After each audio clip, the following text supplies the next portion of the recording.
Je crois qu'il est très facile d'expliquer pourquoi faire des chartes ou des codes de conduite n'est pas suffisant. Simplement, quand vous dites à une machine respecte les droits de l'homme, elle ne vous comprend pas. Elle peut traduire ce que vous venez de dire, elle peut le traduire en anglais, d'accord, mais en chinois, mais elle ne sait absolument pas ce que ça veut dire, les droits de l'homme. Donc elle a le problème de compréhension fondamentale. Et nous pourrons tout à l'heure parler des 5 sources des tensions éthiques, dont d'ailleurs ce problème d'apprendre sans comprendre. Mais ce que je voulais dire, surtout, c'est que je voulais expliquer pourquoi c'est une très mauvaise idée de demander ce que pense le peuple. Et je prends pour cela l'exemple que Joachim vous avez pris de la voiture autonome. Donc le fameux dilemme du tramway où un conflit, un accident est inévitable. Alors, que faire? Définir, là vous allez trouver ici un parallèle avec ce que je vous ai raconté sur les chatbots qui ont injurié des gens. Donc il faut définir une métrique pour que la machine puisse décider, pour que la voiture puisse décider de son comportement. Alors quelle métrique? Par exemple, protéger les enfants, protéger les personnes les plus jeunes, protéger les personnes les plus intelligentes, ou protéger les personnes qui aiment le chocolat, ou protéger les personnes qui sont les amis du conducteur sur Facebook, etc. Vous voyez, n'importe quel critère a priori qui permet de distinguer entre les gens. Une commission d'éthique allemande, en bonne éthique allemande déontologique en juin 2017, a dit, donc le gouvernement allemand a fait une commission éthique spéciale juste pour trancher, vous voyez, a dit aucun critère a priori, aucun paramètre qui permet de distinguer les personnes a priori, sexe, origine ethnique, etc. Rien ne peut être utilisé parce qu'on ne peut pas distinguer les gens a priori. Que faire quand vous êtes un programmeur? Eh bien, vous allez, comme avec les chatbots, vous allez regarder l'usage, l'engagement de l'utilisateur. Et c'est ça le projet More Machines du MIT. C'est-à-dire, on va demander aux utilisateurs. On va demander aux utilisateurs. Qu'est-ce qu'ils ont trouvé? Qu'il y a 3 à peu près groupes d'utilisateurs dans le monde.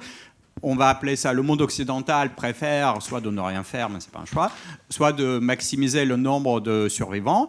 Le monde de l'Amérique du Sud principalement et la France accessoirement, je ne sais pas pourquoi, il a une toute petite préférence pour sauver la vie à ceux qui ont le statut social le plus élevé. Et l'Asie, surtout la Chine, principalement la Chine, mais pas que, préfère sauver la vie, il a un pic comme ça, préfère sauver la vie de ceux qui vivent conformément à la loi, qui obéissent, qui sont de bons citoyens. Alors, quand vous montrez ça à un ingénieur, il va vous dire, oh là là là là, mais c'est complètement irréaliste. Je développe un taxi autonome, mais il ne va pas distinguer de manière automatique l'origine ethnique et la nationalité du passager et changer sa métrique en fonction de chaque passager. Je ne vais pas réaliser ça dans mon taxi autonome, merci.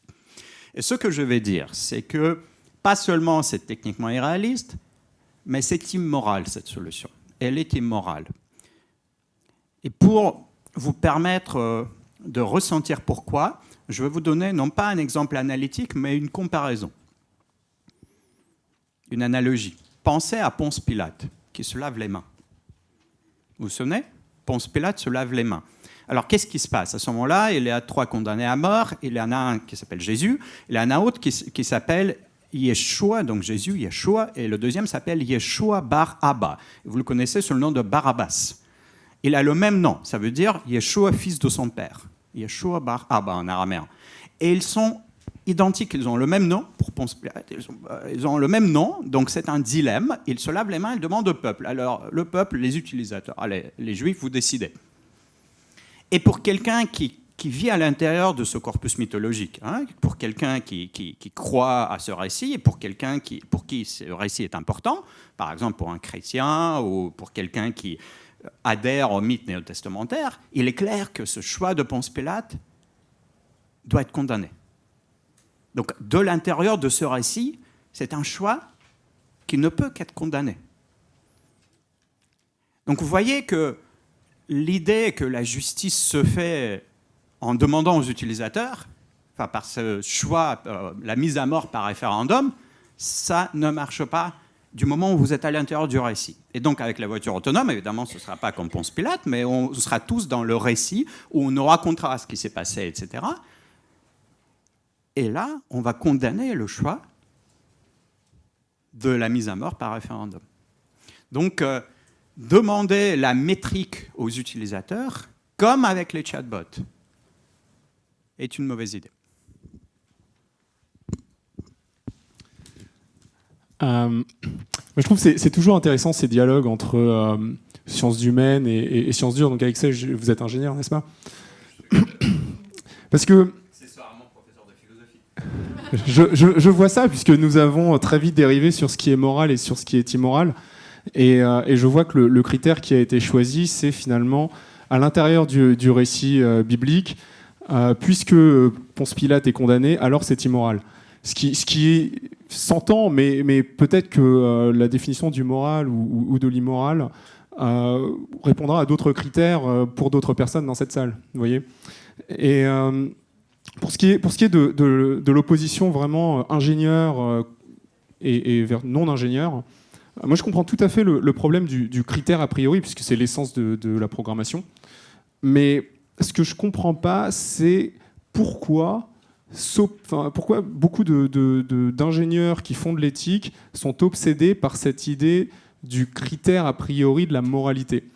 Donc, question éminemment philosophique, mais pourquoi s'acharner à déterminer en cas d'accident s'il faut sauver le plus riche ou celui qui respecte le mieux la loi? Parce que je me trompe peut-être là-dessus, mais il me semble que dans la vie réelle, ce genre de problème ne se pose pas. Donc peut-être, on n'a pas énormément de cas pour en décider, mais il y a eu un accident en Arizona avec Uber qui a renversé une passante. Est-ce que dans la manière... Donc, première question, est-ce que dans la manière dont cet accident s'est produit, on peut identifier des choix moraux déjà programmés dans l'algorithme de conduite du véhicule, question numéro 1, et question numéro 2, est-ce qu'il serait possible de mettre dans ce programme de conduite autonome un choix selon lequel, si jamais il y a une cycliste et si jamais il y a un piéton, il faut renverser le piéton et pas le cycliste. Vous voyez ? Est-ce que c'est possible ? Ou est-ce qu'on parle sur du vent ? Merci Joachim. En fait, je te rejoins sur plusieurs points. Donc, premièrement, les hiérarchies entre les valeurs, c'est compliqué. Il y a toujours de l'opacité, des frontières brouillées, etc. Donc, je ne suis pas du tout pour ceux qui font ce qu'on appelle ça machine éthique, machine ethics, définir une hiérarchie. Pas du tout. Deuxième point, le dilemme du tramway est un modèle, est un cas modèle.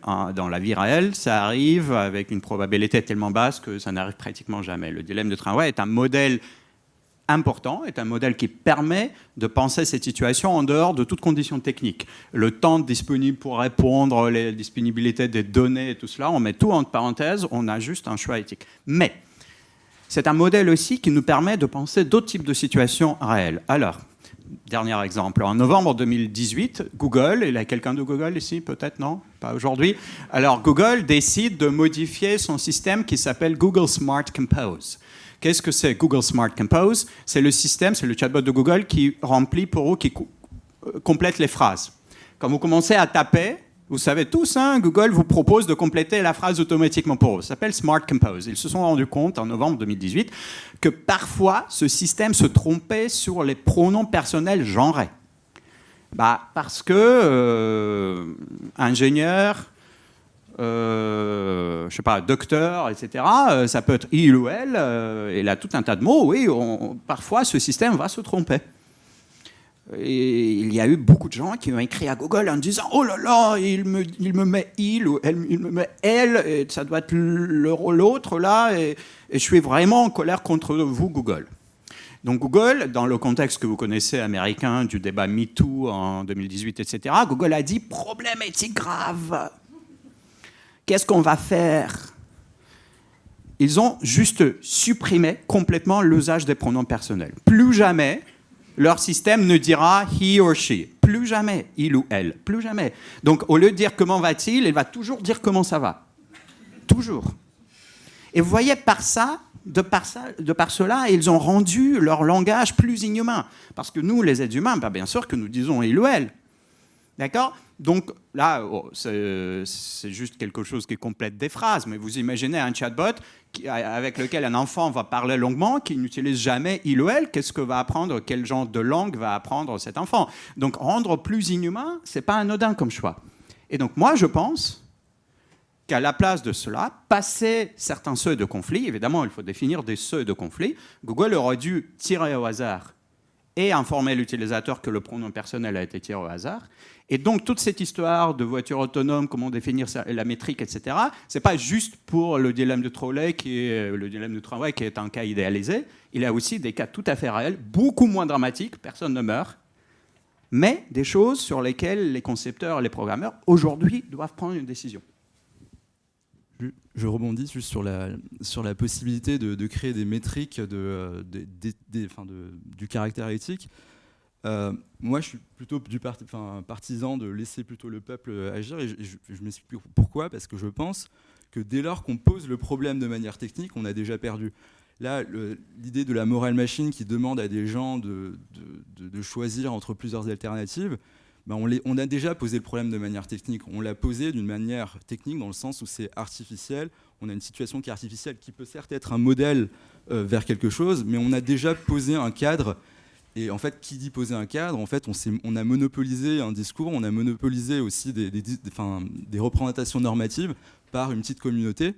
Et en fait, on se rend compte quand on regarde toute la cartographie des différents acteurs qui parlent d'éthique de l'IA, que ce soit les grandes multinationales type Google ou les grands éthiciens des organisations internationales, au final, il y a plus ou moins un consensus dans les principes qui sont érigés, parce qu'au fond, tous ces gens sont plutôt assez proches, en fait. Ils ont mis un espèce de cadre technique ou juridique, mais qui est le même, en fait, au final. Et c'est plus ça que je fustige, moi, de mon côté. Alors, je peux me permettre d'émettre un petit peu un avis. Moi, j'ai essayé de répondre au questionnaire de Moral Machines sur le site. J'ai pas pu aller au bout. Je sais pas si beaucoup d'entre vous l'ont fait, mais c'est juste, moi, ça m'a paru inhumain, irréaliste, et c'est vraiment impossible pour moi de dire si je tue il ou elle. C'est jamais dans la vie. Je pense pas qu'on ait jamais à faire ce genre de choix avec conscience et discernement et réflexion. Par contre, on peut avoir à faire des choix très très instinctifs parce qu'on est en train de conduire et puis on a le choix. Il y a quelqu'un qui traverse, et il y a des gens à gauche et à droite. On va certainement faire un choix, mais ce choix n'aura pas été réfléchi. C'est la première chose que je voulais dire. Donc, moi, je ne sais pas quelle est la position. Est-ce qu'il faut partir à interroger les gens et récolter les données et ensuite apprendre sur des algorithmes à partir de ça, ou bien, ce qu'on fait en tout cas avec les algorithmes de machine learning aujourd'hui, c'est qu'on collecte les données et ensuite le système va apprendre et il va prendre les mêmes décisions que les êtres humains. C'est-à-dire que, par exemple, pour prédire le taux de récidive d'un criminel, on va se baser sur des données qui ont été stockées, qui ont été collectées, sur lesquelles l'algorithme a appris. Donc, l'algorithme va reproduire exactement, selon sa performance, son taux de performance, il va reproduire ce qu'auraient fait les humains, en fait. Donc, finalement, c'est une façon d'interroger les humains, mais en regardant, en collectant des données sur leur façon d'agir in situ, c'est-à-dire dans la réalité de la vie. Notamment, c'est pour ça que, par exemple, il y a des discriminations qui sont apparues parce que les données sur lesquelles on avait travaillé étaient déjà biaisées, entre guillemets. Je voulais juste apporter ça. Donc, finalement, je ne dis pas ça ou ça, mais voilà. Je me permets juste de vous rappeler ce qu'a dit mon ami Gilles Doweck ce matin. Projeter l'éthique humaine, l'éthique des êtres humains sur les machines n'est pas une bonne idée. Il a parlé de la notion de responsabilité, je peux généraliser à l'éthique tout entière, parce que ce sont bien sûr des systèmes, d'accord, mais fonctionnels, qui ne comprennent absolument pas le bien et le mal. Ils sont en train de réaliser un but programmé. Et donc, penser qu'il faut regarder comment font les hommes, et ce sera ça la solution pour les machines, non, c'est pas ça le bon argument. Non, pas du tout. J'aurai tout à l'heure une histoire à vous raconter pour dire quel est finalement, selon moi, l'argument qui passe, qui marche. Bon. Si on peut ouvrir le cercle, moi je vais être le premier, comme ça les gens ils vont suivre. C'est ce que... Juste deux questions que je voulais poser. D'abord, est-ce qu'il peut y avoir des inconditionnels d'un point de vue humain ? Nous, ce qu'on observe au niveau de l'éthique biomédicale, c'est que l'éthique biomédicale est de plus en plus palliative. C'est qu'on accompagne un certain nombre d'évolutions. On ne maîtrise rien, puisqu'on est dans un contexte international. Donc avoir, par exemple, une loi de bioéthique à la française, à part nous rappeler qu'on a des valeurs effectivement, qui sont un petit peu périmées, c'est une nostalgie. Mais on sait qu'on n'a aucune effectivité. Et on voit sur tous les domaines sensibles, tout à l'heure on évoquait, c'était Léo Lambrion par exemple, comment entre 1994 et puis aujourd'hui, la loi de bioéthique a complètement gommé toute la problématique anthropologique, éthique qui était posée. On ne va pas décrire ce qui s'est passé aujourd'hui. Donc on a l'impression que de plus en plus, l'éthique est là pour accompagner, pour dire ne vous posez pas trop d'angoisse. Il y a des instances qui sont là pour accompagner les évolutions. Et en fin de compte, on voit à quel point ceux qui font l'éthique aujourd'hui sont accablés par leur impuissance, même à poser des questions, puisque quand on est un peu transgressif, on est exclu de la communauté. Je n'en fais pas l'expérience parce que j'ai quelques fonctions institutionnelles, mais si je ne les avais pas, je n'aurais même pas le droit de parole. Alors, premier point, donc, et c'est la question que j'aimerais poser. Donc, tout à l'heure, Léo a évoqué à juste titre le fait qu'on doit être, et puis il n'y a pas que Léo, il y a aussi Gilles, qu'on doit être en capacité de questionner. C'est-à-dire notre seule capacité humaine aujourd'hui, c'est la puissance, la force, l'intelligence de notre questionnement. Mais la vraie question que je me pose, au nom de quoi aujourd'hui questionner ? S'il n'y a plus de principes un peu transcendants, et c'est vrai que c'est la réalité, si on est de plus en plus normativisé par les progrès scientifiques, c'est-à-dire c'est l'aventure scientifique qui nous définit le cadre et qui conditionne le cadre dans lequel on réfléchit, quels sont les inconditionnels qu'on aurait à imposer ? Et donc je pose la dernière question pour préciser mon propos, est-ce qu'on ne doit pas se mettre dans une situation de dissidence ? C'est-à-dire de dire qu'il... Non, il y a des inacceptables. Tout à l'heure, j'évoquais le code Nuremberg. Le code Nuremberg, c'est après la Shoah, donc après la barbarie. Et ceux qui observent aujourd'hui d'une manière un peu prospective, anticipatrice, ce qui se passe, disent, mais est-ce qu'on ne va pas avoir demain la barbarie ? C'est-à-dire, est-ce que ce qui se met en place d'une manière soft, pour notre plus grand bien, pour nous donner plus de liberté, pour nous donner plus d'autonomie, est-ce que c'est pas créer une société barbare et une société tyrannique à travers déjà ce qui modélise notre mode de pensée, notre mode de ne plus penser aussi. Bref, est-ce que ces questions n'en appellent pas à une dissidence ? Et est-ce qu'on ne va pas vers un désordre politique fondamental, c'est-à-dire la mise à mort de nos démocraties ?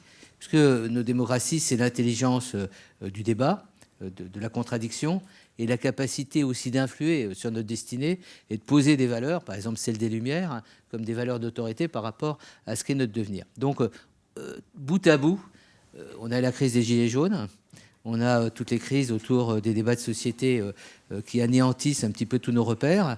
Est-ce qu'on n'est pas en train, finalement, de s'exposer à une espèce de vide qui sera abyssal et qui concerne non seulement nos communautés en valeur démocratie, mais l'universel ?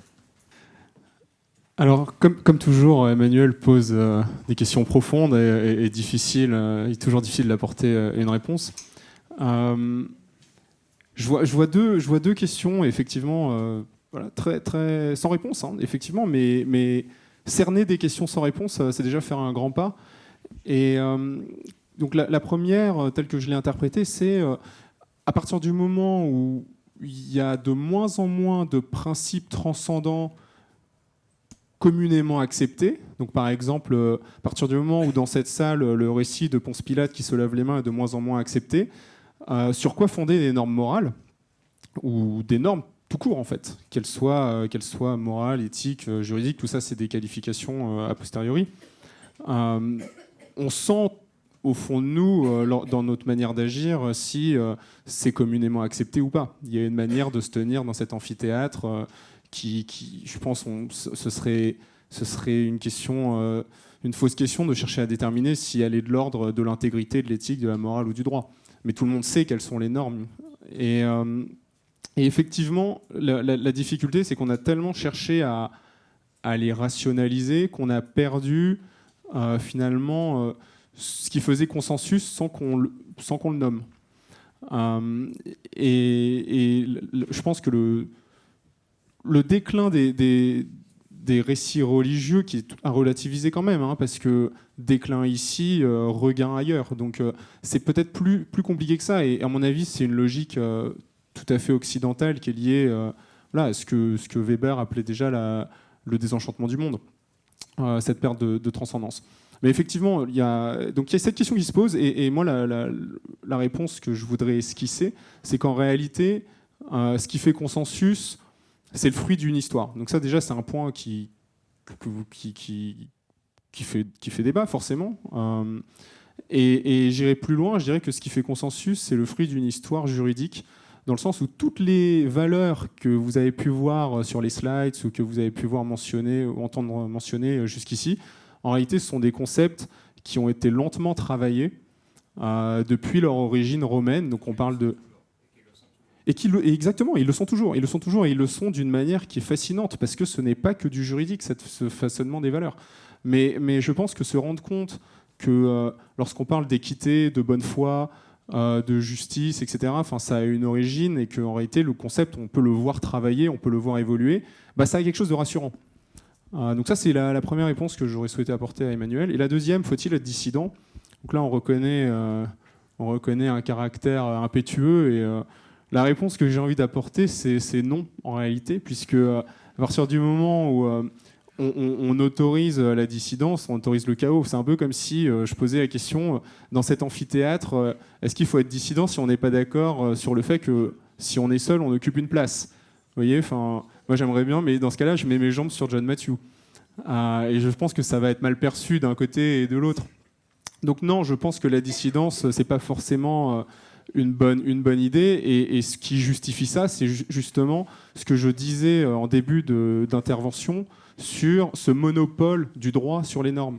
En réalité, je pense qu'il vaut mieux discuter de ce qui peut être une norme idéale, ou en tout cas qui ferait consensus, et ensuite de la solidifier dans le droit, que de faire dissidence. Voilà. Bon, oui, mais il tient 2 secondes et puis il disparaît. Vous savez, Rousseau disait la nature humaine est de ne pas avoir de nature. Et à partir de là, on peut aller dans le relativisme culturel, dire voilà, tout dépend, en Chine c'est acceptable, en Europe c'est inacceptable, etc. Il a tout ce débat-là d'un côté, mais moi je pense, en fait je n'y souscris pas, donc je pense qu'il y a encore un principe transcendant. Horace disait, vous voyez, l'homme, il ne va s'arrêter devant rien du tout, il va aller jusqu'à enlever à Jupiter ses foudres. Et Emmanuel, qui s'est imprégné de sa lecture d'Horace, dit, voilà, il faut quand même pas aller jusque-là, il faut être dissident. Et Kant, vous voyez, Kant nous a appris qu'il peut y avoir des principes transcendants, des principes inconditionnels, donc plus haut que ces relativismes culturels ou autres.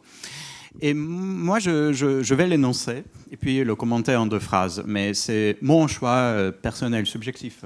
J'en parle un tout petit peu dans mon livre, mais d'ailleurs, on verra si vous êtes d'accord ou pas. Moi, je ne suis pas du tout ici et maintenant en train de juger que voilà, tel travail de recherche, il faut l'arrêter, ou tel développement de telle technologie innovante, il faut l'arrêter. Je dis, il faut faire en sorte que les hommes qui utiliseront ces techniques dans 10 ans ou dans 20 ans, vous savez, certains transhumanistes les appellent les post-humains. On n'est pas obligé d'aller jusque-là. On peut dire il faut faire en sorte que ces utilisateurs futurs, quelles que soient les technologies en question, se reconnaissent dans la continuité de l'histoire humaine. Ça veut dire que, oui, les valeurs évoluent, les normes évoluent, et je rejoins complètement Joachim. Le mot liberté ou le mot égalité ne veut dire pas la même chose aujourd'hui qu'au XIXe siècle, mais c'est une évolution continue, sans rupture. Il n'y a pas de rupture dans ces évolutions-là. Donc, faire en sorte qu'il n'y ait pas de rupture, c'est un impératif. Et regardez, ça n'est pas moi qui juge de la continuité. Je dis, il faut que l'utilisateur de demain, cet homme de demain, se reconnaisse dans la continuité de l'histoire humaine. Vous voyez, il faut surtout penser à son jugement. Et c'est là que mon principe devient un peu compliqué, parce que comment peut-on envisager son jugement dans 20 ans? Ce n'est pas évident. Mais je pense qu'il y a un principe transcendant quand même. Alors, est-ce que je peux juste répondre à faire une remarque. C'est si on essaye de trouver des principes transcendants qui permettent de sortir du relativisme culturel, on en a un qui me paraît évident aujourd'hui. Selon les modèles du GIEC, aujourd'hui, il faut que d'ici 2100, pour avoir 2 degrés d'augmentation, il faut qu'on divise par 3, voire 4 les émissions carbone d'ici 2050. Et là, en l'occurrence, on a des papiers qui montrent clairement que l'IA, notamment l'analyse textuelle autour de l'IA, donc avec des algorithmes comme BERT, crée en fait une procédure d'apprentissage, c'est 6 fois le cycle de vie en émissions carbone d'une voiture. Donc le cycle de vie d'une voiture, c'est non seulement la construction de la voiture, mais aussi le transport, la consommation de cette voiture. Et donc, du coup, ça pose une vraie question de se demander, mais en fait, est-ce que là, quand on est en train de parler de relativisme culturel, de normes, de comment elles sont fondées, est-ce qu'elles changent, est-ce qu'elles sont immuables, peut-être qu'il y a quelque chose qui est matériel, qui est physique et qui est là, qui est qu'en fait, on crée un secteur qui aujourd'hui dépasse... Alors souvent, on dit que peut-être que l'IA, c'est la nouvelle voiture, l'équivalent de la voiture au début du XXe siècle. Si on reprend cette même équivalence-là, là, on crée quand même quelque chose qui émet énormément de carbone et qui ne correspond pas du tout aux objectifs climat tels qu'on peut les attendre. Et on peut continuer cette analogie en se disant que si vraiment on veut diviser par 3, 4 d'ici 2050, il faudrait qu'on crée des secteurs d'activité qui divisent par 9 l'émission carbone, étant donné la démographie, étant donné, si on suppose aussi le PIB qui augmente de 2% mondialement comme aujourd'hui. Et l'IA, en fait, ne divise pas par 9, multiplie par 6 par rapport à la voiture. Donc on n'est pas du tout sur les bons ordres de grandeur, et je pense que le principe transcendant, il est peut-être là, en fait. Alors, Nathalie Terret, je suis chercheure INSERM, donc en biologie santé, et je travaille beaucoup en biologie des systèmes, donc je travaille avec des gens à l'INRIA. Et moi, je voudrais revenir sur 2-3 petites choses, j'espère que je ne vais pas me perdre, parce que j'ai un petit peu attendu, là. Et il y a une notion qui n'a pas tellement été abordée, mais qui fait résonance avec la dissidence, c'est finalement, est-ce qu'on a le droit, ou est-ce qu'on peut ne pas rentrer dans cette logique IA, d'une part. Alors moi, en tant que chercheur, je m'en sers tous les jours pour faire des modèles prédictifs de mécanismes moléculaires. Et je trouve ça très très bien. Après, quand on passe au niveau patient, évidemment, on va lui utiliser l'IA pour faire des calculs prédictifs de probabilité d'avoir ceci ou cela. Et on parle en biologie santé de consentement, on en a parlé tout à l'heure, mais on parle de consentement éclairé. Là, la plupart des gens, on n'est pas du tout éclairés pour ces questions-là. Donc en fait, tous nos raisonnements ici, les 3/4 de la population n'ont pas les moyens de le tenir, et moi en premier. Et enfin, on a abordé tout à l'heure le fait qu'on va faire des calculs, des prédictions, on va créer des outils. Soit c'est les ingénieurs qui vont mettre a priori des métriques, c'est pas bien. Soit on demande au public de donner des données pour remplir ces algorithmes qui vont après nous abreuver. Et là, on peut dire aussi, c'est pas bien. Et là, évidemment, il y a un biais, et je rebondis sur ce qu'a dit Nadia. En fait, le problème des données qui nourrissent, on fait de la science. Et c'est vrai qu'il y a un biais d'études dans le recueil des données. Les gens qui ont répondu à cet algorithme du MIT, c'est pas n'importe quelle population, dans la population générale. Et en fait, comme l'évolution, on a parlé aussi d'évolution, c'est l'évolution économique qui nous guide dans tout ça. Il ne faut pas se leurrer. Et cette évolution économique, c'est pour le plus grand nombre. Et donc finalement, notre environnement devient conditionné par des populations qui ont choisi de passer leur temps sur, par exemple, Facebook ou des choses comme ça. On sait très bien comment ça conditionne ce à quoi nous, on va être confrontés, ceux qui n'y participent pas. Et donc ma question, c'est, on a parlé du droit, on a parlé de morale et tout ça, mais toute la population qui ne participe pas à ça, on lui impose quelque chose et elle n'a jamais son mot à dire. Donc je ne sais pas comment on peut répondre à cette question-là et si c'est mesuré, ça. D'abord, merci. Je m'appelle Pierre Humelier, je suis jeune médecin généraliste et là je commence un master de sciences humaines. Donc excusez-moi par avance si vous trouvez ma question un peu naïve. Je me posais la question de la rationalité. Là, les questions qu'on se pose, c'est des questions plus de métaéthique sur est-ce qu'il existe un concept transcendant ou pas, alors qu'au final, la question, c'est une question d'éthique appliquée de telle voiture, elle écrase qui dans telle situation. On fait référence au principisme d'éthique médicale, au code du Nuremberg, etc., qui, je le rappelle, ce principisme n'établit pas de principe absolu à suivre aveuglément de manière algorithmique. C'est des principes qui sont une base de réflexion et donc qui nécessitent une rationalité. Rationalité qui, pour certains philosophes, définit même la personne morale au sens philosophique. Il y a d'autres manières de faire de l'éthique en médecine. Il y a des manières qui n'utilisent absolument pas de principe, comme l'éthique de la discussion d'Habermas, qui fondent dans la discussion propre en elle-même le caractère moral de la décision qui aboutit.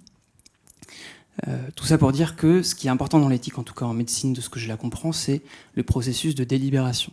Et donc à partir du moment où, par quelque moyen que ce soit en demandant à des millions de personnes de répondre à une question, soit autrement, on préprogramme des décisions. C'est pas faire de l'éthique, c'est dévoyer un peu l'éthique ou faire de l'utilitarisme un peu dévoyé, ou peu importe, mais c'est pas ça l'éthique. Pour moi, en tout cas, l'éthique, c'est une réflexion. Et donc, on aboutit à un paradoxe qui, pour moi, une limite un peu borne, justement, du lien entre éthique et IA, c'est que comment faire de l'éthique sur des outils qui ne sont pas rationnels? Ou alors, s'ils sont rationnels, est-ce que c'est des personnes morales, du coup?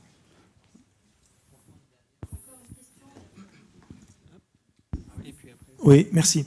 En fait, avant d'arriver à ma question, je pense que le dilemme du trolley, c'est le dilemme le moins compris du monde. Et qu'on l'utilise souvent à mauvais escient. Il a été inventé pour comprendre l'éthique humaine. C'est une expérience de pensée pour comprendre comment les êtres humains réagissent.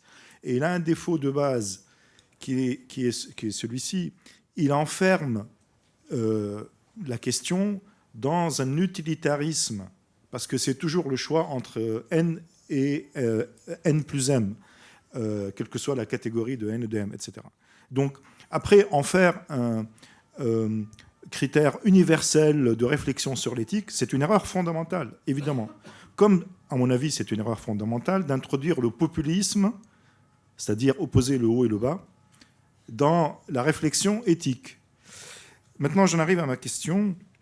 En réalité, est-ce que, puisque l'intitulé de cette table ronde est le suivant, enjeux éthiques et sociétaux, impact humain. Et moi, ce qui m'intéresse, c'est de savoir si l'intelligence artificielle et le numérique n'est pas en train de transformer notre comportement pour nous enfermer dans un automatisme non humain, une déshumanisation, une forme de barbarie donc, hein, qui nous amène à nous comporter, à nous imposer de nous comporter aussi bien individuellement qu'au niveau des organisations, de la société, de l'administration, d'une manière justement non humaine, d'une manière donc automatique, c'est-à-dire celle des logiciels, des algorithmes.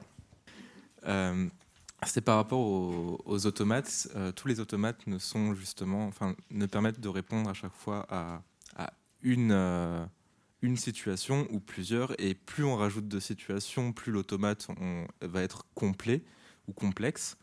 Mais c'est toujours justement un déterminisme et on sait exactement ce que va réaliser l'automate en fonction de ce qu'on a mis dedans. Et du coup, c'est ce qui se passe là, comme on veut le faire pour ces systèmes métriques, soit faits par les ingénieurs, soit demandés par le peuple. Et ça pose du coup les questions de... il y a toujours quelque chose qui sera fait, il y aura toujours un dommage qui sera fait, et il sera imputé du coup au code de l'ingénieur ou au choix qu'aurait fait le peuple. Et dans ce cas-là, est-ce que une véritable avancée ou un véritable progrès pour ces automates, ce serait plutôt que jouer sur une série de déterminismes ajoutés les uns avec les autres, plutôt intégrer des indéterminismes en fait dans les réponses possibles de la machine? Est-ce que ce serait une possibilité ou un bout de solution, et du coup quels en seraient les enjeux éthiques dedans? Si vous le permettez, je vais tenter en fait de donner mon avis sur Enfin voilà, l'ensemble des questions qui viennent d'être soulevées et qui sont vraiment toutes très intéressantes. Et puis voilà, donc pardonnez-moi à l'avance si je suis un petit peu long, ce sera ma dernière intervention parce que voilà, le temps passe et je pense que pour chacun d'entre nous, ce sera la dernière. Mais c'est voilà, donc ayant annoncé ceci, le but c'est d'essayer d'être le plus clair possible. Et donc le premier point sur lequel j'aimerais insister, c'est qu'en réalité, s'il y a une définition de l'éthique, c'est ce qu'on est en train de faire maintenant. C'est-à-dire qu'on discute, donc monsieur parlait de délibération, c'est exactement ça.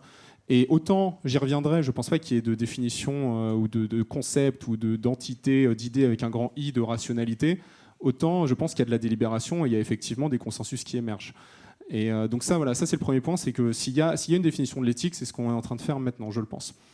Le deuxième point, qui est un petit peu le corollaire, c'est que, pour revenir à ce que disait Alexei tout à l'heure, voilà, moi je ne pense pas qu'il y ait de normes transcendantales. Alors après, on peut rentrer dans le débat, savoir est-ce que Alexei voulait dire normes transcendantales morales ou éthiques, donc des commandements qui s'appliquent à l'action humaine, ou est-ce qu'on parlait de normes donc transcendantales au vrai sens de transcendantales, qui est des normes de la perception, et qui en réalité, pour Kant, on ne perçoit que parce qu'il y a certaines normes qui prédisposent à percevoir.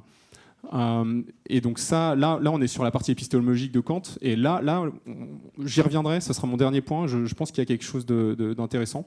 Mais je pense que le débat, en tout cas, sauf comme heuristique ou comme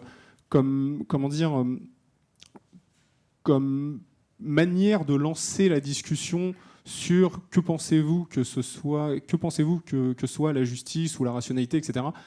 C'est un horizon, c'est une limite, on ne l'atteint pas. On débat, on établit un consensus, mais la chose en soi n'existe pas, c'est une limite au sens mathématique.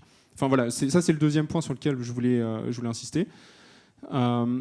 Et c'est important parce que ce que j'ai dit sur le droit, ce que j'ai dit sur le fait qu'en Occident, les valeurs sont façonnées par le droit et que le droit prévaut en dernier ressort, c'est complètement relatif à l'Occident, c'est complètement contingent et c'est complètement culturel. Ce qui est intéressant, donc ça sera mon troisième point, c'est qu'en réalité, on voit bien que les normes émergent et on a vu des consensus émerger là.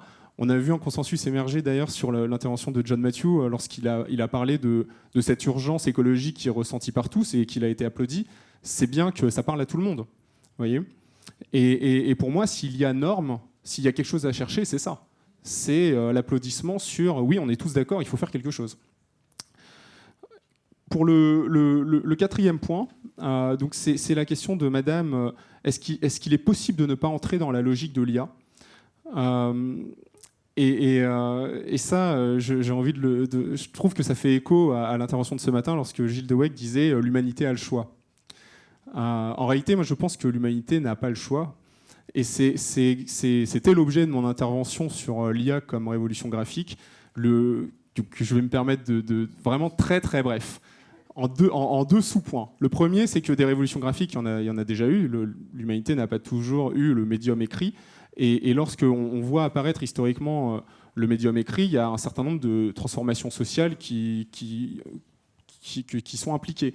Et lorsque ça s'est fait, donc 3500 ans avant Jésus-Christ en Mésopotamie, on a vu l'État apparaître. Lorsqu'on a eu l'alphabet vocalisé, donc qui permettait de retranscrire exactement la parole, on a vu la logique, on a vu la philosophie apparaître. Donc voilà, on a déjà eu des révolutions graphiques, donc c'est intéressant de se pencher dessus. Ce qui, à mon avis, caractérise l'IA, et donc là, je ne vais pas tenter l'impossible, j'aurais eu besoin d'un petit peu plus de temps, mais c'est, je pense, une révolution épistémologique sur l'information. Donc si on regarde ce que c'est qu'un ordinateur, à la base, c'est une idée. C'est une machine de Turing. Une machine de Turing, c'est un scanner sur une bande qui lit et qui écrit et qui efface. Donc on est toujours dans l'écriture.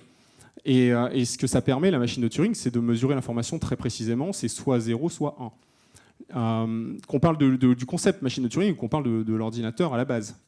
Et donc soit 0, soit 1, il y a 50% de chance. Si on sait que c'est 0 ou si on sait que c'est 1, on a un bit d'information. Donc là, on a une mesure très très précise de l'information. Ce qui est intéressant, c'est la dernière chose sur laquelle je voudrais insister, c'est qu'aujourd'hui, on est vraiment, je pense, cet outil, donc qui est inévitable, qui est là, c'est juste mieux que ce qu'on faisait avant. Donc on va pas de la même manière qu'on n'est pas retourné à l'oralité pure, on ne va pas retourner à ce qui se faisait avant l'invention de cette manière précise de quantifier l'information.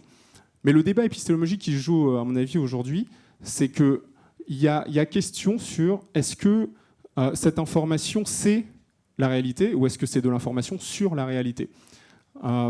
Donc, la manière dont je voulais l'expliquer, c'est qu'en thermodynamique, lorsqu'en 1824, Sadi Carnot commence à faire émerger le second principe de la thermodynamique, on a un principe d'entropie qui apparaît, qui est une mesure du désordre. Et donc lui, son enquête porte sur les machines à vapeur. Lorsqu'en 1948, Claude Shannon théorise l'information, il retombe sur la même notion d'entropie. Sauf que là, pour lui, c'est pas une mesure du désordre, c'est une mesure du manque d'information. Vous me corrigerez, mais ça se mesure pareil, c'est le même logarithme. Et donc, je pense que la question qui se pose aujourd'hui, c'est, étant donné les outils que l'on a pour mesurer l'information, est-ce que ça change, est-ce que dans la manière dont ça change notre perception, ça change aussi la réalité? Et on parlait de Deleuze ce matin. Lorsque Deleuze parle de dividu, c'est un concept qu'il introduit dans son post-scriptum sur les sociétés de contrôle. En réalité, c'est exactement ça qu'il a en tête. Le dividu, c'est celui qui peut être divisé à l'infini. Et donc, dans sa première intervention, Alexei parlait de la reconnaissance faciale. Donc, on n'a que 25 mots en langage naturel pour désigner les différents traits du visage. C'est vrai que si on utilise toutes sortes de mesures d'information en mesurant toutes sortes d'écarts, en réalité, on peut mesurer à l'infini. Et c'est ça, je pense, qui se joue. C'est ça la problématique que pose l'outil intelligence artificielle, donc voilà, que j'envisage de manière aussi détachée que possible comme une révolution graphique. C'est quel est l'impact sur la personne, donc à quel point est-ce qu'on devient des individus au sens de Deleuze. Et la deuxième chose, c'est à quel point est-ce que l'information devient un équivalent universel. Donc lorsque Marx parle d'équivalent universel, il parle de la monnaie. Aujourd'hui, à quel point est-ce que l'information devient un équivalent universel, puisqu'on donne bien une valeur monétaire aux données, et à quel point est-ce que ça devient un capital, et à quel point est-ce que ce capital est drainé par le centre aux dépens de la périphérie. Voilà, ce sera tout pour moi aujourd'hui, et je vous remercie.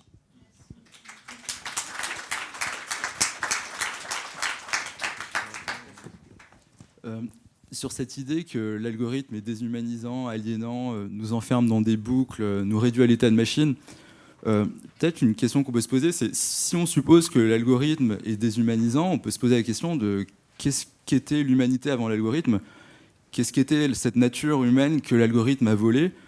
Et là, on se retrouve un petit peu embêté parce que, en fonction des définitions de la nature humaine, on revoit apparaître la dualité entre l'algorithme potentialisant, actualisant et l'algorithme asservissant. Par exemple, si on prend l'homme comme animal politique, bon, peut-être que oui, l'algorithme, avec tous ces polémiques, Cambridge Analytica, bon, peut-être qu'on ne peut pas vraiment exercer notre nature politique. Bon, est-ce que si l'homme est un animal social, bon, peut-être que les réseaux sociaux, Twitter, notre manière d'interagir avec les gens, peut-être que c'est l'algorithme a une manière de potentialiser, d'actualiser cette manière d'agir avec les gens. Donc voilà, en fonction de la nature qu'on peut définir, on se retrouve un petit peu bloqué.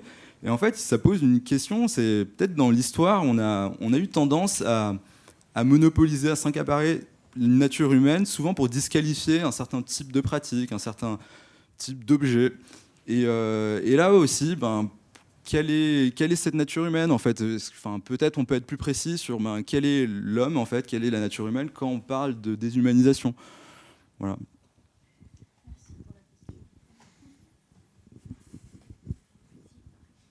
J'ai tellement envie de répondre sur Marx et information, mais on va laisser ça pour plus tard.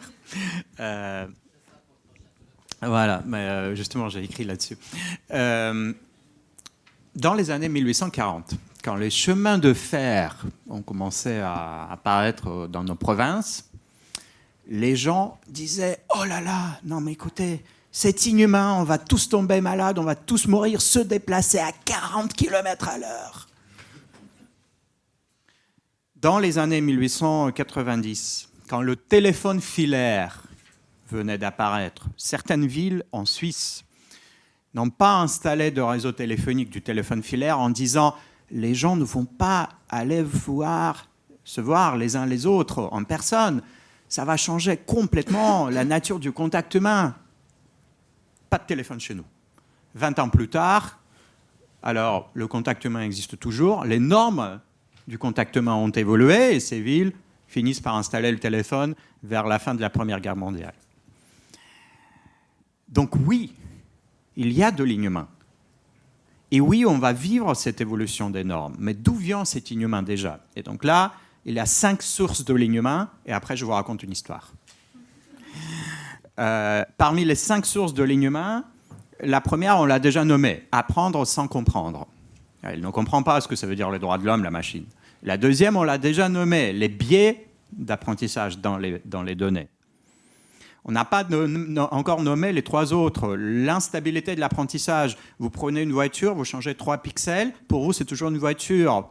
Mais le système ne va plus reconnaître ça comme une voiture, parce qu'il y a des choses bizarres. Instabilité de l'apprentissage. Très facile de créer des problèmes de sécurité, d'induire un comportement non voulu. Et 2 autres types, le problème de spécification, si vous voulez, dans le code, définir ce qu'est un être humain, tôt ou tard, il va se tromper, parce qu'il a des êtres humains sans jambes et sans bras, ce sont toujours des êtres humains.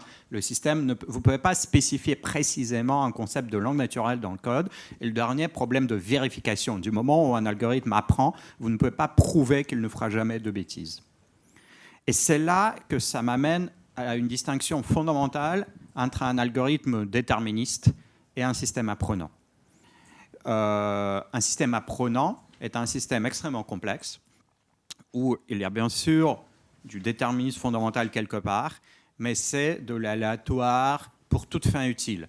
D'ailleurs, j'ai lu il n'y a pas longtemps un article qui disait « It produces natural randomness ». De l'aléa naturel. Mais attendez, c'est pas naturel, ça pousse pas sur les arbres, les systèmes d'intelligence artificielle, d'accord? Et pourtant, ça produit de l'aléa qui est comme s'il était naturel, tellement il est complexe, on ne peut pas savoir ce qui est derrière. Et donc, ce problème du déterminisme versus les systèmes apprenants, qui ne sont pas pour nous des systèmes déterministes, est tout à fait fondamental. Ça rejoint ce que disait Léo tout à l'heure sur la défense de l'indéterminisme qu'il appelait calculé ou pas calculé par des mots qui ne sont pas les miens, mais si on traduit ce qu'il disait dans le langage déterminisme hasard, je pense que vous voyez bien de quoi il s'agit. Et donc ma dernière histoire à propos du hasard justement, je pense que ça répond un peu à la question qui a été posée depuis l'exposé de Gilles ce matin, de savoir finalement si on ne peut pas projeter l'éthique humaine sur les machines, comment faire? Comment faire pour l'éthique des machines si les machines ne sont pas comme les êtres humains? Parce qu'ils ont des finalités, ils ne sont pas libres et indéterminés comme nous les êtres humains. Ce que nous voulons préserver pour nous les êtres humains, c'est ça le sens de ta dissidence. Et donc, mon histoire, elle est suivante. Ça parle toujours d'un personnage qui s'appelle Yeshua. Mais celui-ci s'appelle en français Josué. Yehoshua en hébreu. Josué. Alors, qui était Josué? Josué était le 2e chef d'Israël après la mort de Moïse. Et donc, c'est lui qui entre avec le peuple d'Israël en terre promise. Et il découvre que la terre promise est occupée. Donc, il faut faire la guerre à ceux qui vivent en terre promise. Il fait la guerre, mais il est sûr, parce qu'elle a été promise, qu'on va évidemment gagner cette guerre. Et donc, la première bataille avec le trompette de Jéricho, elle est gagnée. Vous connaissez peut-être l'histoire, des murs qui tombent au son des trompettes. La deuxième bataille, chapitre 7 du livre de Josué, est perdue. Et là, Josué ne comprend plus rien. Problème d'explicabilité majeur.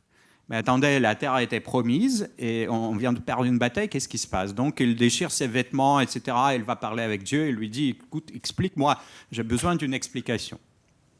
Et Dieu lui dit, dans ce mythe, donc, Dieu lui dit, c'est parce que quelqu'un avait violé un interdit que je vous avais donné. Intéressant. Alors, c'était quoi l'interdit?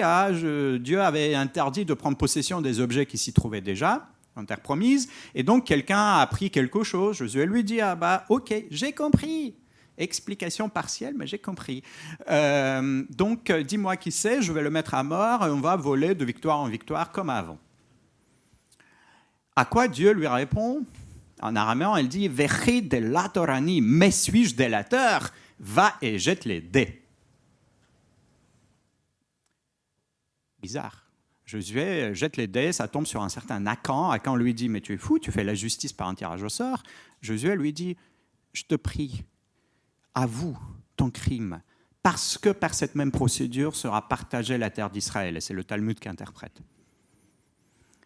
Alors Akan comprend que l'enjeu est celui de la confiance à la procédure, pas du tout de celui de sa vie. Il avoue, etc., il est mis à mort, mais ce n'est pas ça qui m'intéresse, c'est le rôle du hasard. Pourquoi va et jette les dés? Parce que Dieu ne veut pas être délateur. Ça veut dire quoi? Ça veut dire que Dieu, qui ici est un informateur, il doit informer Josué. C'est un système qui sert à informer dans cette histoire-là. S'il informe, s'il donne l'information, comme il y a déjà un conflit, il y a une bataille perdue, il sera jugé, il sera délateur. Délateur, c'est condamnable. Vous voyez, on n'aime pas les délateurs. Et donc, pour se soustraire à ce jugement, Dieu, qui ici est un système informateur, un système fonctionnel, censé informer, Dieu se soustrait au jugement en disant « va et jette les dés ». Et donc oui, il y a des procédures dans le corpus mythologique qui permettent de soustraire ces êtres fonctionnels du champ de l'éthique, en laissant aux hommes l'éthique. Parce que l'éthique, elle est aux hommes, elle n'est pas aux machines. Et il faut apprendre ces procédés en pensant à l'histoire humaine, en pensant au récit que nous connaissons, et peut-être se demander comment on peut implémenter, réaliser ce type de procédé dans ces êtres fonctionnels que nous créons aujourd'hui.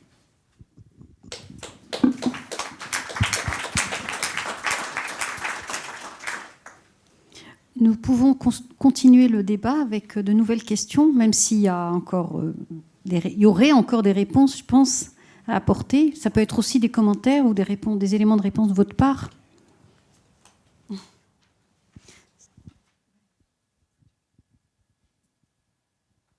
Bonjour à tous. Je voudrais poser une question qui est et si nous oublions l'intelligence artificielle, qui n'est jamais qu'un outil? On a l'impression, dans tous les débats autour de l'intelligence artificielle, qu'on est complètement obnubilé et manipulé par cette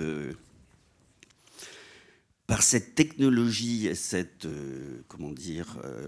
outil, et que on oublie le principal, c'est-à-dire que à quel service on va mettre ces nouvelles technologies. Donc peut-être qu'avant de débattre sur comment on va utiliser l'intelligence artificielle, est-ce que la question, ce ne serait pas plutôt de définir dans quel monde nous voulons vivre? Et je pense que c'est un peu la question qu'on n'arrive pas à résoudre aujourd'hui, et qui est peut-être la raison principale de toutes ces discussions, en fait, qui tournent en rond et auxquelles on ne trouve aucune réponse. C'est d'élever le débat et de dire, bon, ben, l'intelligence artificielle, c'est un outil, c'est quelque chose qu'on peut utiliser à notre service, qui est à notre service. Les Américains le font très bien, d'ailleurs. Ils ont mis l'intelligence artificielle au service du transhumanisme. Ils ont une véritable vision d'intelligence artificielle. Et nous, en Europe, à quel service on va mettre cette intelligence artificielle, cet outil? Et moi, j'ai très confiance dans les nouvelles générations. Et je pense que aujourd'hui, est-ce que nous, nos générations, est-ce qu'on a les capacités, les moyens, le savoir-faire, la connaissance, l'expérience pour résoudre et répondre à cette question toute simple: dans quel monde nous voulons demain vivre? Et à partir de là, je pense que toutes les questions sur l'intelligence artificielle vont se résoudre, je ne vais pas dire automatiquement, mais vont se résoudre d'une manière ou d'une autre. La question des valeurs a quand même été posée, y compris quand tu es intervenu pour dire à un moment donné, est-ce qu'on va être d'une certaine manière esclavagisé par une technologie dont on ne sait d'ailleurs pas comment la définir. On sait qui aujourd'hui nous manipule. On sait qui organise tout ça. On sait quels enjeux financiers et quels enjeux de domination du monde s'expriment au-delà des dictatures par les grands qui aujourd'hui, dans l'intimité de leurs empires, sont en train de déterminer ce que nous serons ou ce que nous ne serons plus. Donc la vraie question, est-ce qu'on peut réinterroger quand même la question des valeurs? Parce qu'on en a fait, j'allais dire, le sacrifice assez rapidement, en disant c'est des valeurs obsolètes. Et effectivement, on peut avoir une vision du monde qui se construit par des renoncements. La vraie question, c'est qu'on ne voit pas ce qui se renouvelle en termes de valeurs. On voit ce qui se dissocie aujourd'hui. On voit des individualistes. Tout ce qui a été dit est très intéressant d'une certaine manière. Moi, j'ai bien apprécié quand vous dites ce à quoi on était attaché. Est-ce que ça avait véritablement suffisamment de substance pour être pérennisé? Est-ce que c'est purement conjoncturel? La vraie question que j'aimerais vous poser, est-ce qu'on peut être encore inventif de valeurs? Et j'ai l'air de valeurs d'humanité. Pourquoi je dis ça? Parce qu'on a l'impression qu'un tel discours est devenu de plus en plus vulnérable, quasiment insensé. C'est-à-dire quand on tient ce discours, qui est l'expression de la fragilité existentielle dans laquelle on se retrouve et à laquelle, j'allais dire, contribue beaucoup l'intelligence artificielle, déjà avec le mot même d'intelligence, puisque ça dénature ce qui est constitutif de notre intelligence et caractérise notre humanité. Bref, toutes ces questions, bout à bout, renvoient à aussi une question que je posais tout à l'heure sur quel type d'instance, ou à l'obsolescence aussi programmée des instances éthiques, qui vivent leurs derniers jours aujourd'hui dans un contexte d'indifférence générale. Donc, question pratique, est-ce qu'on peut encore aujourd'hui produire des valeurs qui soient à hauteur d'un défi, peut-être comme nous n'en avons jamais été, j'allais dire, les témoins au niveau de l'humanité. Et puis, deuxième point, dans les valeurs, est-ce que vous semble recevable le fait, c'est les dernières valeurs qu'on retire du chaos de la bioéthique aujourd'hui, c'est la notion de responsabilité vis-à-vis des générations futures.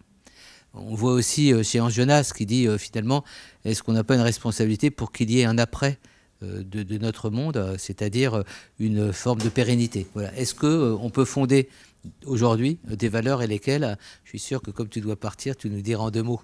Vas-y. Oui, excusez-moi, je dois partir dans 3 minutes et c'est pour ça que je vous raconterai une anecdote et puis je ne serai plus avec vous, mais si vous voulez poser des questions, faites-le par mail. Une anecdote aussi pour réagir à ce que venait de dire monsieur avant Emmanuel. Une anecdote. Vient un entrepreneur, un innovateur, voir un Premier ministre d'un pays développé même, et lui dit, écoutez, j'ai pour vous une innovation fantastique. Quels sont vos objectifs sociétaux? Multiplier votre PIB par 2, et ben, ce sera fait. Augmenter le bonheur de tout le monde, ben, ce sera fait. Quels que soient vos objectifs sociétaux, mon innovation va les réaliser. Vous allez voir, ce sera complètement différent pour votre pays, votre économie, vos citoyens. Ce sera vraiment transformé. Votre pays ne sera pas comme avant. Oh, le Premier ministre, il est content. Ça n'arrive pas souvent, ce genre d'entrepreneur qui vient. Il lui dit, oui, d'accord, bon, écoutez, mes objectifs sociétaux vont enfin être remplis. Je vais être réélu, c'est génial. Oh, dites-moi ce que vous voulez, parce qu'évidemment, vous voulez... Il a un prix. Bon, il dit, oui, écoutez, c'est pas grave, vous savez, bon, on va sans doute en discuter, mais je vais vous demander peut-être l'avis de 4000 de vos concitoyens par an, s'il vous plaît. Et là, le Premier ministre est choqué. Il appelle la sécurité, mais faites-le sortir. Mais qui est ce charlatan? Il venait de rejeter l'automobile.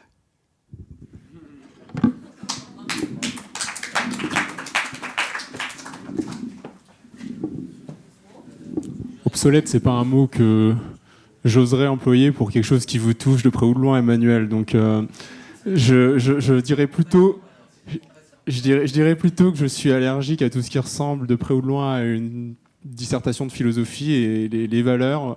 J'aime bien la définition d'ingénieur. Il y a une valeur, c'est soit 0, soit 1, ou peu importe le nombre de valeurs qu'on a prédéfinies en amont. La question de monsieur me touche davantage sur effectivement les enjeux de souveraineté qui sont liés à l'intelligence artificielle comme technique. Et là-dessus, effectivement, l'Europe a probablement un retard à combler parce que c'est une technologie, j'ai pas forcément envie d'employer le mot arme, mais c'est potentiellement une arme comme une autre. Il y a les Américains appellent ça cyber warfare. J'ai eu l'occasion de lire voilà, on pensera ce qu'on veut des auteurs, mais un ouvrage sur le sujet, donc coécrit par Laurent Alexandre et Monsieur Copé. Et il y a des pistes intéressantes, à vrai dire, qui sont soulevées. qui suggère notamment de baser le futur complexe européen en intelligence artificielle sur ce qui se fait de mieux en industrie européenne, à savoir les opérateurs téléphoniques et les réseaux. Voilà, ça c'est ce que je voulais dire. Ça me semble intéressant comme piste. Les gens veulent aller manger, donc j'ai pas les. Mais ouais, simplement sur les valeurs, moi enfin c'est une question où je peux pas répondre, mais peut-être Latour pourrait répondre à cette question. Dans cette vision un peu de sociologie pragmatique, Boltanski et Latour, on peut se dire que peut-être que les valeurs, ces catégories normatives, en fait, elles émergent d'abord de critiques, de controverses, de certains espaces où les acteurs arrivent à négocier l'un avec l'autre d'une réalité perçue, d'une réalité vécue. Et c'est peut-être dans notre capacité à maintenir les personnes, les acteurs, égaux face à ces critiques, à ces négociations qui permettront d'engendrer des valeurs et des catégories normatives par la suite. Je dirais plus dans ce sens-là. Ouais. Juste avant, j'avais 3 mots à dire avant de remercier. Si vous me permettez, vraiment tout était passionnant, mais j'ai envie quand même de retenir cette question des valeurs. Et moi, j'ai eu le sentiment que ça s'articulait autour de l'humanisme, c'est-à-dire qu'est-ce qui serait déshumanisé par cette IA. Et je trouve que ça nous pose la question, en fait, finalement, le fait d'en être arrivé là, à se poser ces questionnements éthiques, à ces risques liés à l'IA, ça nous repose la question des valeurs. Qu'est-ce que c'est que l'humanité? Qu'est-ce que c'est qu'être humain? Et qu'est-ce qu'on perd lorsqu'on automatise, lorsqu'on utilise l'intelligence artificielle? Je pense que ce n'est pas une réponse, mais c'est le début du questionnement qu'on est amené à faire pour pouvoir y répondre. Alors peut-être que la table ronde de cet après-midi se chargera d'être plus concrète sur ces éléments de réponse. Et bien sûr, Emmanuel, si tu veux remercier, je te passe le micro. Tu le fais tellement bien. Il n'y a rien que je fais bien, je ne suis pas une intelligence artificielle. Je suis trop humain, voilà. Juste vous remercier les unes et les autres, bien sûr, d'être là.